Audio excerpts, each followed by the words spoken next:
الف لام را، یہ حکمت والی کتاب کی آیتیں ہیں۔ کیا لوگوں کو تعجب ہوا کہ ہم نے انہی میں سے ایک شخص کو حکم بھیجا کہ لوگوں کو ڈر سنا دو اور ایمان لانے والوں کو خوشخبری دے دو کہ ان کے پروردگار کے ہاں ان کا سچا درجہ ہے۔ ایسے شخص کی نسبت کافر کہتے ہیں کہ یہ تو کھلا جادوگر ہے۔ تمہارا پروردگار تو اللہ ہی ہے جس نے آسمان اور زمین 6 دن میں بنائے، پھر عرش پر جلوہ افروز ہوا۔ وہی ہر ایک کام کا انتظام کرتا ہے، کوئی اس کے پاس اس کی اجازت حاصل کیے بغیر کسی کی سفارش نہیں کر سکتا۔ یہی اللہ تمہارا پروردگار ہے، تو اسی کی عبادت کرو۔ بھلا تم غور کیوں نہیں کرتے؟ اسی کے پاس تم سب کو لوٹ کر جانا ہے۔ اللہ کا وعدہ سچا ہے، وہی خلقت کو پہلی بار پیدا کرتا ہے، پھر وہی اس کو دوبارہ پیدا کرے گا تاکہ ایمان والوں اور نیک کام کرنے والوں کو انصاف کے ساتھ بدلہ دے۔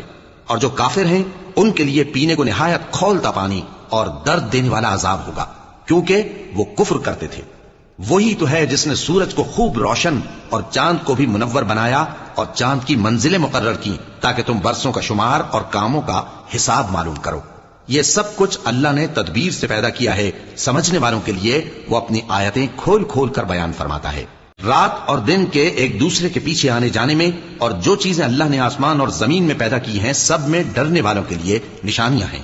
جن لوگوں کو ہم سے ملنے کی توقع نہیں اور دنیا کی زندگی سے خوش اور اسی پر مطمئن ہو بیٹھے اور ہماری نشانیوں سے غافل ہو رہی ہیں، ان کا ٹھکانہ ان اعمال کے سبب جو وہ کرتے ہیں دوزخ ہے۔ اور جو لوگ ایمان لائے اور نیک کام کرتے رہے ان کو ان کا پروردگار ان کے ایمان کی وجہ سے جنتوں میں پہنچا دے گا، ان کے نیچے نعمت کے باغوں میں نہریں بہ رہی ہوں گی۔ جب وہ ان میں ان کی نعمتوں کو دیکھیں گے تو بے ساختہ کہیں گے سبحان اللہ، اور آپس میں ان کی دعا سلام علیکم ہوگی، اور ان کا آخری قول یہ ہوگا کہ اللہ رب العالمین کی حمد اور اس کا شکر ہے۔